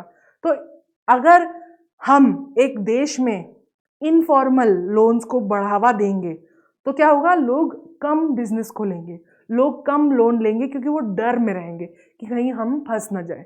तो हमें इसके लिए एक सॉल्यूशन चाहिए, क्योंकि हम क्या चाहते हैं, इकोनॉमी का एम क्या है कि इकोनॉमिक ग्रोथ को बढ़ाना, जीडीपी बढ़ाना, प्रोडक्शन बढ़ाना। तो उसके लिए ज़रूरी है कि सबको लोन मिल पाए आसानी से, कम रेट पे, और वो आसानी से चुका पाएँ और जो वो करना चाहते हैं वो कर सकें। तो उसके सॉल्यूशन क्या है? Cheap and affordable credit. सस्ता और टिकाऊ लोन मिल सके लोगों को, ये बहुत जरूरी है for development, is crucial for the countries development. एक देश को डेवलप होने के लिए जरूरी है कि उनके लोगों के पास आसानी से उनको लोन मिल सके कम इंटरेस्ट पे। Banks and cooperative societies need to lend more. देखो, अगर पब्लिक गवर्नमेंट बैंक है तो उसका काम तो मेन बस यही है कि उसको सेवा देनी है लोगों को, तो उसको प्रॉफिट नहीं कमाना। लेकिन जितनी भी प्राइवेट बैंक्स होती है उनका काम तो पैसे कमाना होता है ना, तो वो क्यों लोगों को ज़्यादा पैसे देगी? वो तो सिर्फ उन्हीं को देगी जिनके पास, मतलब अगर मैं एक प्राइवेट कंपनी हूँ और मेरा एम है पैसे कमाना, तो मैं सिर्फ उन्हीं लोगों को पैसे दूंगी ना जो मुझे गारंटी है कि मुझे वापस करेंगे, है ना। और वही लोग दूंगी जो मुझे पता है कि अच्छा इंटरेस्ट दे सकते हैं, क्योंकि भाई मुझे पैसे भी तो कमाने हैं आगे दे के interest.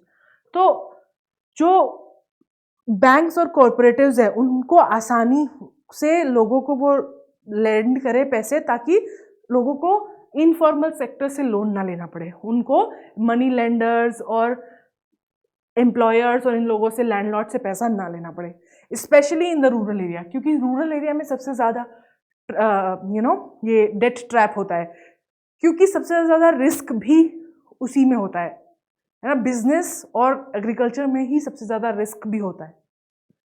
It will lead to growth of farming, ठीक है, क्योंकि हमने देखा है फर्स्ट चैप्टर में 9th क्लास के कि भाई आजकल एग्रीकल्चर जो है वो बहुत वो हो गया है मनी इंटेंसिव, बहुत ज़्यादा आपको पैसा चाहिए। अगर आपके पास पैसा नहीं है ज़्यादा तो आप फार्मिंग नहीं कर सकते।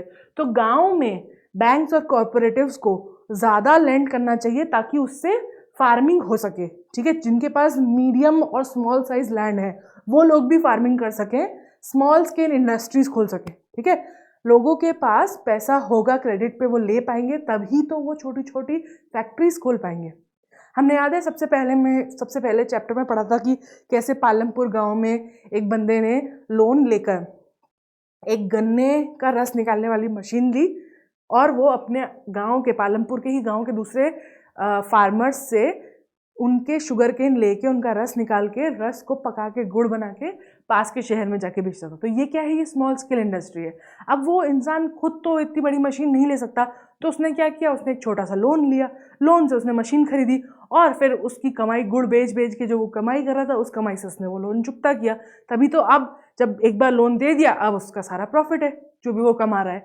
तो जब लोगों को लोन मिलेगा तभी तो ये जो मीडियम लैंड और स्मॉल लैंड लोग हैं या लैंडलेस लोग हैं उनको कैपेसिटी होगी कि वो कुछ कर सके, ठीक है। क्योंकि एम्प्लॉयमेंट देखा हमने लास्ट चैप्टर में कि एम्प्लॉयमेंट की बहुत प्रॉब्लम है। तो हर कोई, it's not possible for everyone to get a job, तो कुछ लोगों को फार्मिंग और मैन्युफैक्चरिंग भी देखनी पड़ेगी। तो उसके लिए बहुत ज़रूरी है कि बैंक्स और कोऑपरेटिव्स जो है इन लोगों को लोन दे। They could set up new industries in trades and goods, ठीक है। नई जैसे आजकल ना एक चीज़ हमने जो देखा है मेक इन इंडिया का, आपको पता होगा कि हम बहुत सारी चीज़ें जो है इंडिया के बाहर से इंपोर्ट करते हैं।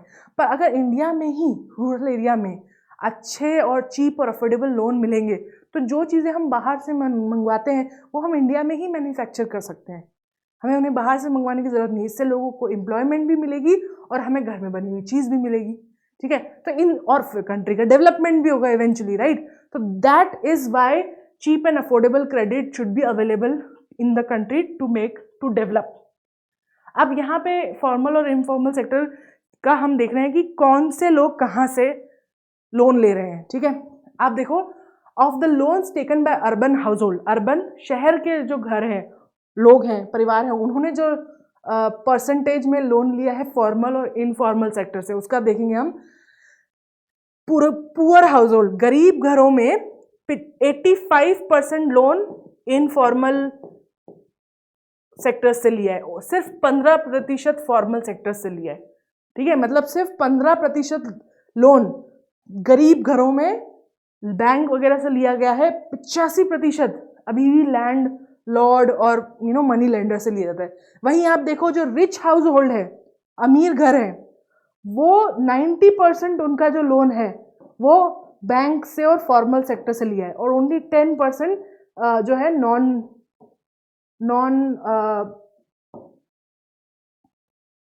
इनफॉर्मल,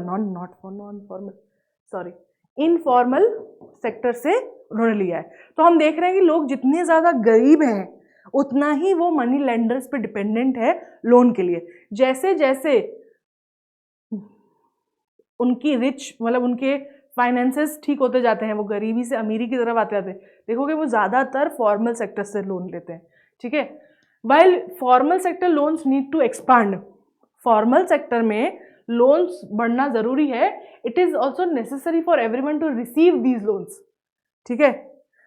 फॉर्मल सेक्टर के लोन्स बढ़ना चाहिए और फॉर्मल सेक्टर ज़्यादा लोगों को लोन दे सके, इसके लिए भी इसको भी हमें करना चाहिए। At present it is richer household, जो अमीर घर है सिर्फ वही बैंकों से फॉर्मल लोन ले पा रहे हैं। It is important that formal credit is distributed more equally to the poor to benefit from cheaper loans, ठीक है। आज के समय हम नोटिस कर रहे हैं कि सिर्फ अमीर लोग ही बैंक से फॉर्मल जगहों से लोन ले पा रहे हैं। क्यों? क्योंकि उन अमीर लोगों के पास कोलेट्रल ज़्यादा है ना, तो बैंक उन्हें ज़्यादा आसानी से पैसे दे पा रहा है, और गरीब लोगों के पास कोलेट्रल कम है तो वो उन्हें बैंक लोन नहीं दे पा रही है। तो क्या हो रहा है कि ज़्यादातर अमीर लोग जो है वो फॉर्मली लोन ले रहे हैं और गरीब लोगों को चीप और अफोर्डेबल लोन मिल नहीं रहा है, इसलिए वो आगे बढ़ नहीं पा रहे हैं। तो एक बहुत अच्छा एग्जाम्पल है सेल्फ हेल्प ग्रुप का। कॉलेज में मैंने भी एक पुणे के आसपास एक ऑर्गेनाइजेशन है, I will not take the name, उनके साथ मैंने इंटर्नशिप करी थी अपने कॉलेज की, पार्ट ऑफ माय डिग्री, जिसमें I worked with a self help group in Pune, and I think it is one of the most awesome मतलब awesome financial responsible thing that has happened in India, ठीक है। Self help groups क्या होते हैं? हमने अभी क्या देखा कि बैंक ज़्यादातर अमीर लोगों को लोन देती है। क्यों? क्योंकि उनके पास कोलेट्रल एसेट्स ज़्यादा होते हैं, उनके पास ज़्यादा चीज़ें होती है बैक करने के लिए, गारंटी करने के लिए कि भाई हम आपको लोन दे देंगे। वहीं गरीबों के पास नहीं होती है, इसलिए उन्हें लोन नहीं मिलते हैं। सेल्फ हेल्प ग्रुप क्या होते हैं? जब गरीब लोग आपस में मिलकर, जिनको वो ग्रुप जो पिछड़े हुए हैं किसी कारण से, और क्योंकि उनको लोन नहीं मिल रहा है इसलिए वो कुछ अच्छा नहीं कर पा रहे, इसलिए वो थोड़े गरीब हैं, वो लोग आपस में मिलकर सेविंग्स करते हैं, और फिर उस सेविंग्स से, क्योंकि बैंक नहीं देगा तो अपनी ही सेविंग में से फिर एक दूसरे को लोन देते हैं, ठीक है। तो in a recent years people across the country have found a new way of providing loans to the poor. एक नया तरीका निकाला है लोन देने का गरीब लोगों को। It's through method of SHG और सेल्फ हेल्प ग्रुप्स, और ये इंडिया और बांग्लादेश और many many south Asian countries, developing countries में ये बहुत एक बोलते हैं ना अ वेरी सक्सेसफुल एंडेवर, बहुत अच्छे से काम किया है। तो आइडिया क्या है? Organise the rural people, particularly women, ठीक है। बेसिकली वो एक गांव में जाते हैं, गांव में जितने भी लोग हैं उनमें से जिनके पास पैसे नहीं हैं, जिनको ज़रूरत है, उन सबको इकट्ठा करते हैं और उनका एक ग्रुप बनाते हैं, ठीक है। उस ग्रुप को बोलते हैं कि आप जितना सेव कर सकते हो उतना करो।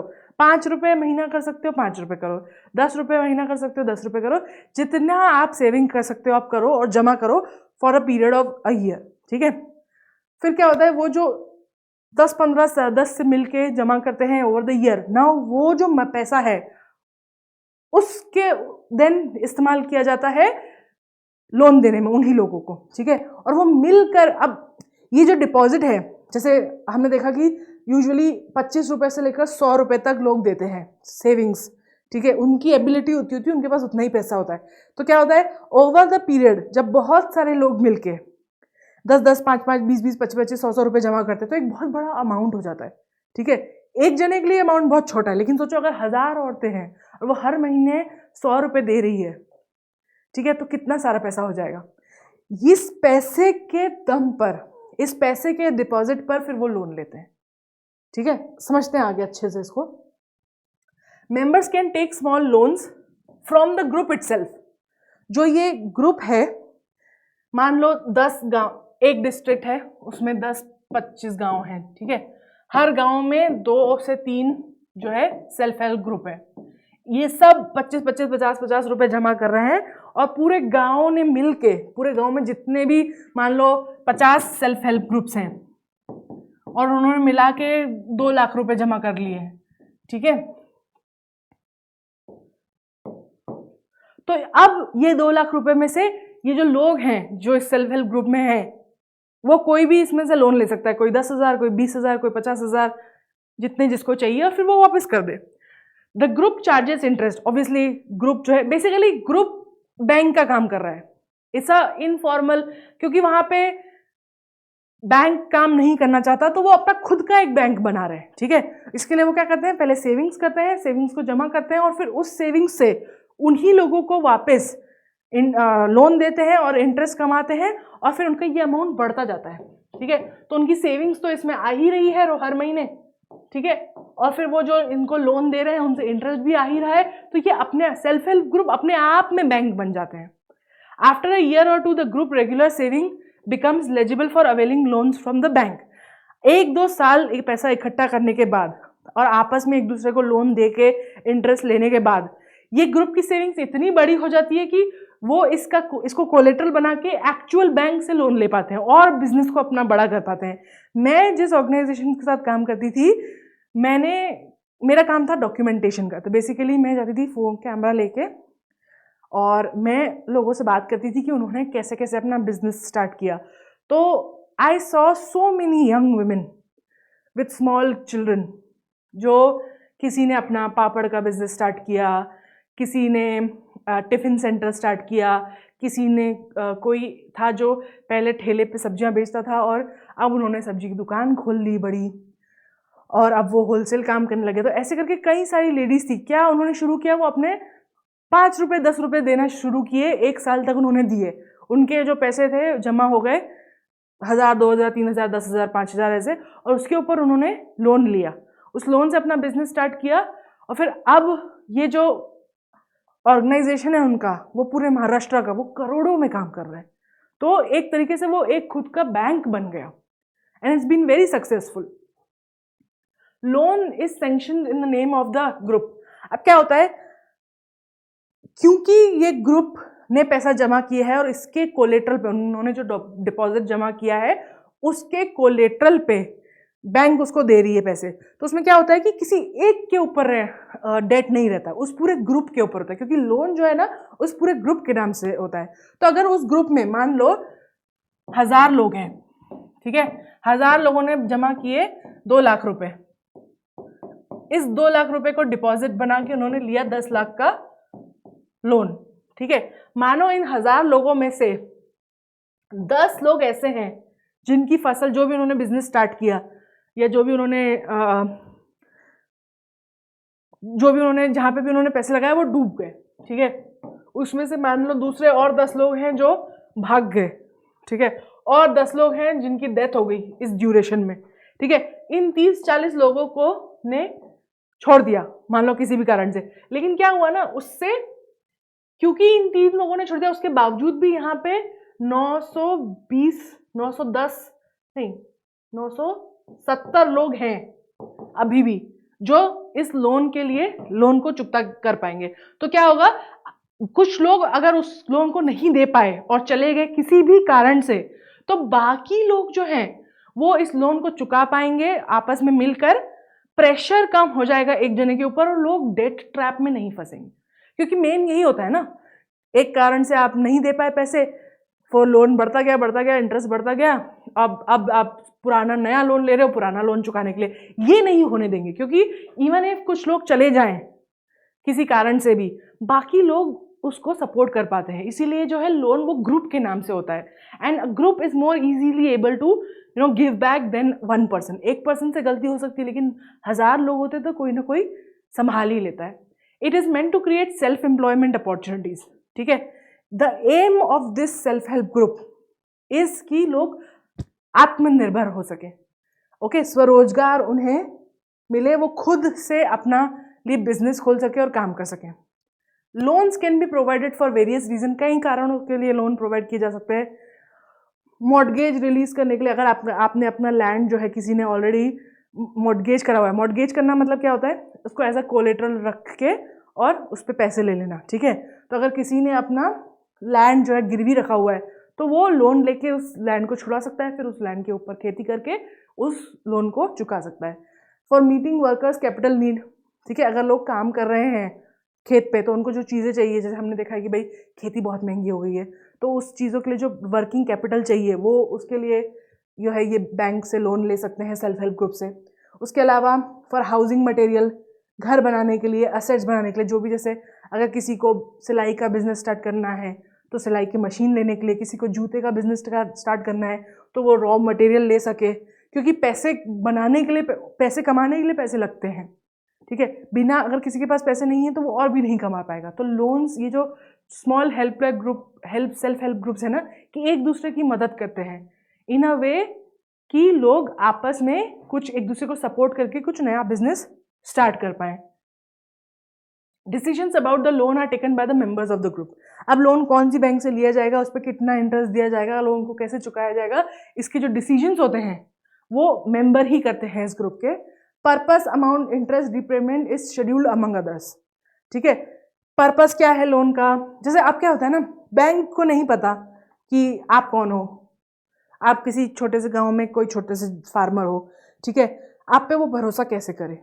एक कोई बैंक है, वो मुंबई में काम कर रही है मान लो, और कोई एक बंदा है जिसको लोन चाहिए हिमाचल में, तो उसको, उस बड़ी बैंक को क्या पता ये बंदा कौन है। लेकिन जब सेल्फ हेल्प ग्रुप में पता क्या होता है, लोग आपस में ना एक दूसरे को जानते हैं, तो एक वो बन जाता है कि मुझे ट्रस्ट है कि हाँ मुझे पता है ये इंसान कहाँ से है, हाँ मुझे पता है इसके पास लैंड है, ये मेहनती है, तो वो आपस में अगर उन्हें ट्रस्ट है तो वो दे पाते हैं, ठीक है। उन पे कोई और भरोसा ना करे, लेकिन अपने आसपास के लोग, अपने रिश्तेदार तो करेंगे ना। तो एक तरीके से सेंस ऑफ सिक्योरिटी बन जाता है कि हाँ मुझे पता है ये इंसान मेहनती है, कहीं नहीं जाएगा, और मैं इस पर, तो किस काम से उसको लोन देना चाहिए, इस काम से या नहीं। अगर आप मान लो जैसे गांव में कोई बंदा है, आपको पता है कि वो नहीं करता है, कुछ भी नहीं करता है, maybe he is a drunkard और maybe he is not fit, ठीक है, तो आप उसको लोन नहीं दोगे क्योंकि आपको पता है कि ये इंसान ठीक नहीं है। वहीं अगर आपको पता है कि दूसरा इंसान, हाँ ये बहुत मेहनती है, तो आप उसको दे दोगे कि हाँ ये लगता है कुछ कर लेगा। तो क्या पर्पस होगा, कितना दिया जाएगा, इंटरेस्ट कितना होगा, रीपेमेंट उसका वापस कैसे वो करेगा, ब्याज वगैरह, ये सब जो है वो मेंबर्स ही डिसाइड करते हैं। The group is responsible for the payment. एक जना नहीं, पूरा ग्रुप रिस्पॉन्सिबल होता है, ठीक है। सब एक दूसरे का साथ देते हैं। अगर एक जना गिर जाता है, जो बोलते हैं ना एक उंगली और मुट्ठी, वो वाली बात है कि टुगेदर दे आर स्ट्रोंगर, है ना। एक अगर इंसान गिर भी जाता है किसी कारण से, तो दूसरे लोग उसको पकड़ लेते हैं और पूरी ऑर्गेनाइजेशन साथ में वो लोन को चुका देती है। Any case of non payment of loan is followed up seriously bye the members. अगर कोई मेंबर लोन लेता है और पेमेंट नहीं करता है, तो आसपास के लोग उसको बहुत सीरियसली लेते हैं। अगर किसी कुछ खराब हो गया है तो उसकी मदद करते हैं, अगर वो जान करके नहीं कर रहा है तो उसे पुश करते हैं। मतलब एक बोलते हैं ना, सोशल प्रेशर बन जाता है कि भाई मैं जिस गांव में रहता हूँ, अगर मैंने पैसे वापस नहीं दिए तो लोग सोचेंगे कि मैं अच्छे से काम नहीं कर रहा हूँ, तो एक सोशल प्रेशर भी बन जाता है। Due to this banks are willing to lend poor women when organised in SHG. गरीब लेडीज, औरतें स्पेशली, जिनके पास, जो काम करना चाहती है लेकिन ज़्यादा पढ़ी लिखी नहीं है या किसी भी कारण से, उनको बैंक लोन नहीं देता है। इंडिपेंडेंटली तो कभी नहीं देगा, क्योंकि क्या भरोसा है, कोई कोलेटरल है नहीं। लेकिन जब वो एक एसएचजी का पार्ट होती है तो उसे दे सकते हैं, क्योंकि उन्हें पता है कि अगर ये एक लेडी वापस नहीं करेगी तो इसके साथ में जो 1000 लोग हैं वो चिप इन करेंगे, ठीक है। तो संगठन मिलकर एक साथ रिस्पॉन्सिबिलिटी लेता है। SHG help borrowers overcome the problem of lack of collateral. गरीब लोगों को लोन सिर्फ इसलिए नहीं मिलता है, एक तो ये कि रिलायबिलिटी, दूसरा क्योंकि उनके पास कोलेटरल नहीं है ना। बैंक का काम है पैसे कमाना। अगर बैंक किसी को भी पैसे दे देगी बिना कोलेटरल लिए, तो फिर हाउ विल द बैंक, अगर इन लोगों ने पैसे बैंक में लिए, ठीक है, और किसी को भी दे दिए, जिसकी मर्जी है उसको दे दिए, इन लोगों ने वापस नहीं किए, ठीक है, तो ये जो लोग पैसे दे रहे हैं, डिपॉजिट कर रहे हैं, इनका विश्वास टूट जाएगा ना। वो क्यों डिपॉजिट करेंगे। तो भाई बैंक को भी तो आगे पैसे देने हैं, तो बैंक को एक कोलेटरल चाहिए कि भाई मुझे जानना है, कि गारंटी चाहिए कि आप इसको वापस कर पाओगे। तो कई बार जो गरीब लोग होते हैं ना, उनके पास कुछ कोलेटरल के लिए एसेट होती नहीं है। तो जब वो एसएचजी का पार्ट हो जाते हैं, तो ये जो लैक ऑफ कोलेटरल है ना, इसकी समस्या सॉल्व हो जाती है। एसएचजीज are building blocks of organisation in the rural poor. Self help group इस वक्त इंडियन डेवलपमेंट में रूरल पुअर का सबसे, मतलब बोलते हैं ना, बिल्डिंग ब्लॉक है। उसके बिना गांव में रहने वाले गरीब लोगों का कभी उद्धार नहीं हो पाता। Not only does it help women, ना सिर्फ वो औरतों के लिए काम करती है, but also makes them self reliant financially. ठीक है, हम जानते हैं हमारे देश में स्पेशली रूरल एरिया में डिफ्रेंशिएशन बहुत होता है ना, लेडीज़ को, औरतों को बाहर नहीं जाने दिया जाता है, पढ़ने नहीं दिया जाता है ना, उनको जल्दी स्कूल छुड़ा दिया जाता है, छोटेपन में उनसे उनकी शादी करा दी जाती है। तो वो क्या होता है ना, हमेशा डिपेंडेंट होती है किसी आदमी के ऊपर, और अगर किसी भी कारण से वो रिश्ता नहीं चलता है, या तो उनके हस्बैंड का डेथ हो जाए या फिर उनका डिवोर्स हो जाए, तो वो क्या होता है ना, नहीं छोड़ पाती है उस सिचुएशन को। जैसे मान लो अगर किसी की शादी हुई और उसके हस्बैंड बहुत टॉर्चर करते हैं उसको, डोमेस्टिक वायलेंस है, पर वो नहीं छोड़ सकती क्योंकि उसको पता है कि अगर उसने छोड़ दिया तो वो भूखी मर जाएगी, राइट। इस that makes women vulnerable. Same goes for other groups also. आप मान लो अगर आप किसी ऐसी कास्ट से बिलोंग करते हैं जिसका बहुत निरादर होता है सोसाइटी में, तो आपको जो काम दिया जा रहा है, उसके जितने पैसे दिए जा रहे हैं आप करोगे, क्योंकि आपको पता है कि आप उस तरीके की जाति से बिलोंग करते हो जो लोगों को पसंद नहीं है, और आपसे वो आपको नौकरी वो देंगे नहीं। ठीक है, तो या फिर बोल सकते हो जैसे मान लो आप विकलांग हो, ठीक है, और आपको पता है कि मैं उतने अच्छे से काम नहीं कर सकता, इसलिए लोग मुझे नौकरी नहीं देंगे। तो इन सिचुएशन में जब लोगों को पता होता है कि वो किसी वल्नरेबल ग्रुप का पार्ट है ना, और उन्हें पता है कि वो अगर एक चीज़ गलत कर देंगे, थोड़ा सा भी पैर बाहर निकालेंगे, तो उनकी पूरी ज़िंदगी ख़त्म हो सकती है। ऐसे लोगों को बहुत हेल्प मिलती है SHG से, क्योंकि वो उन पर भरोसा कर पाते हैं, उनको फाइनेंशियली सेल्फ रिलायंट बना पाते हैं। ठीक है, कि वो इंडिपेंडेंट है और अपने बलबूते पर कुछ कर सकते हैं। The regular meetings of the group provide a platform to discuss and act varied of social issues like health. अब क्या होता है, दो फायदे हैं इसके।